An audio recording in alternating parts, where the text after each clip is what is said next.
troisième motif de soulager les âmes du purgatoire, l'amour de Marie.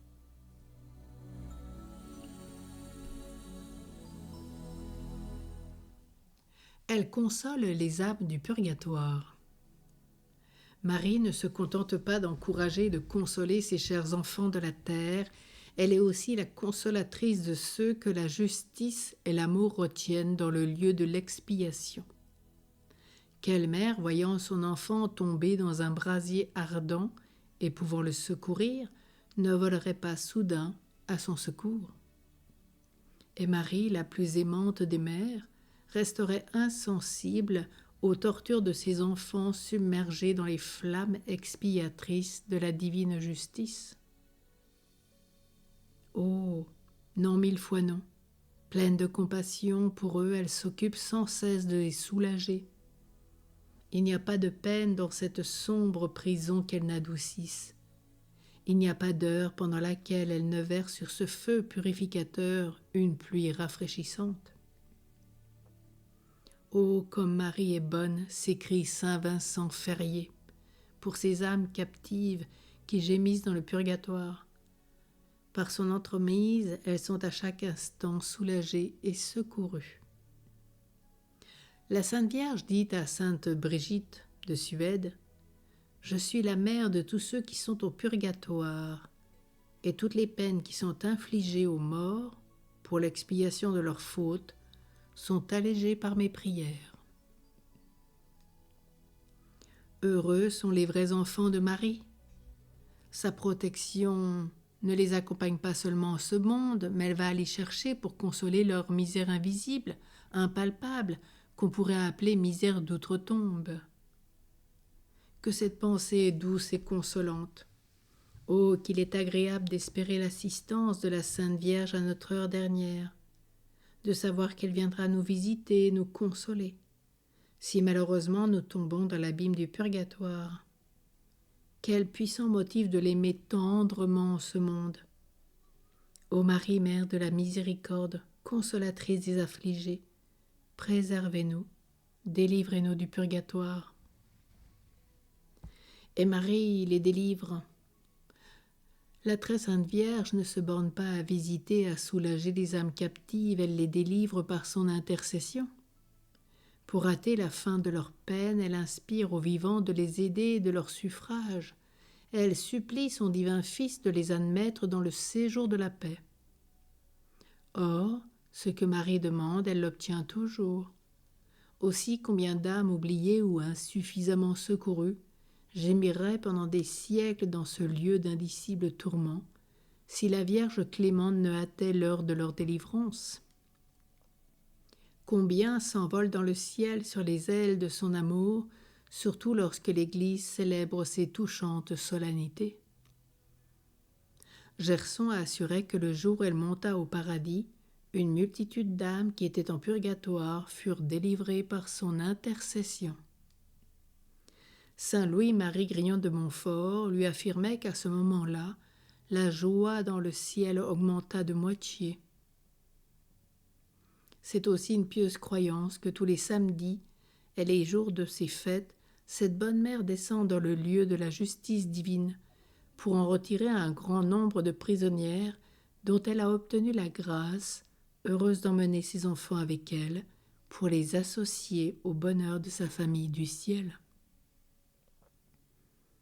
Oui, il y a là-haut un nombre incalculable de bienheureux qui doivent leur délivrance du purgatoire à l'auguste Reine du ciel, ce qu'on appelle la grâce du samedi sabbatin. Âme chrétienne, priez tous les jours Marie en faveur de vos défunts, demandez-lui leur soulagement. À cette fin, offrez-lui de temps à autre quelques mortifications, une communion, une visite à la chapelle où elle est spécialement honorée. La Mère de Dieu déclara à sainte Brigitte de Suède: « Je suis la mère de toutes les âmes du purgatoire, et toutes les peines qu'elles ont méritées sont à toute heure plus ou moins adoucies par mon intercession. » Alors les dévots de Marie ne sont pas malheureux en purgatoire, ils ne sont pas abandonnés. Marie est puissante pour les secourir, mais nous devons la prier, surtout en priant le rosaire.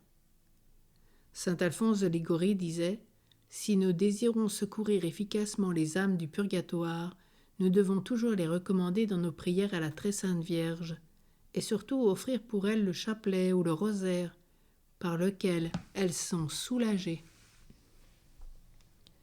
Bonne Mère, ayez pitié de nos frères et sœurs souffrants, procurez-leur le repos éternel.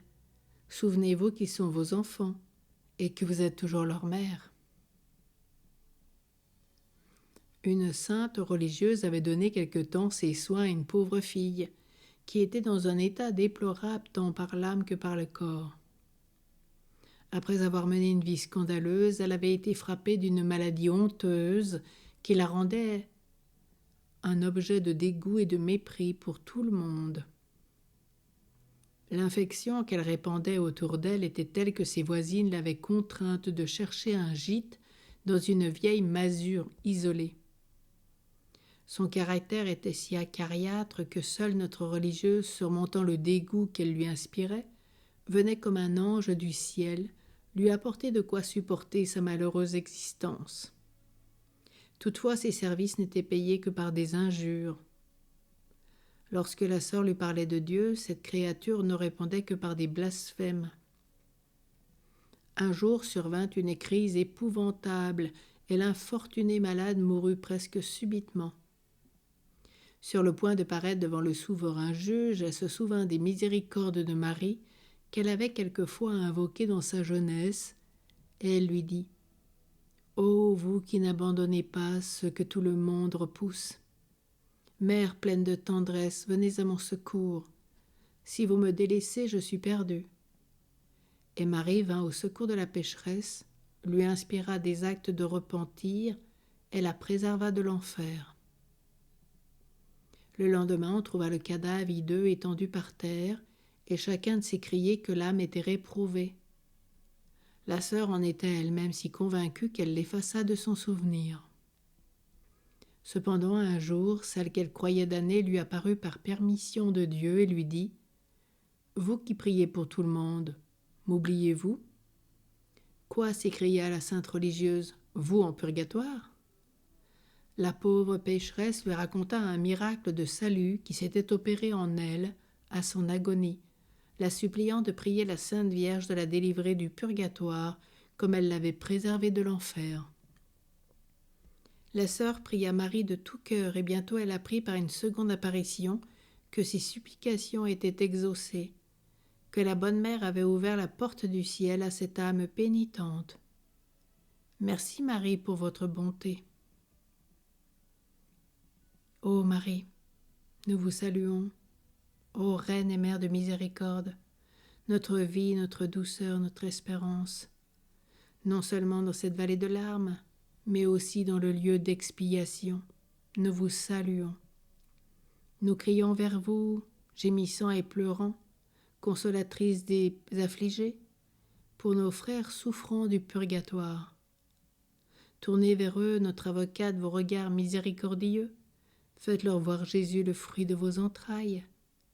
C'est ce que nous vous demandons instamment pour eux, ô Reine pieuse et douce Vierge Marie. Amen. Seigneur, donne-leur le repos éternel, que la lumière sans fin brille sur eux, qu'ils reposent en paix. Amen. Marie, qui délivre les âmes du purgatoire, prie pour nous.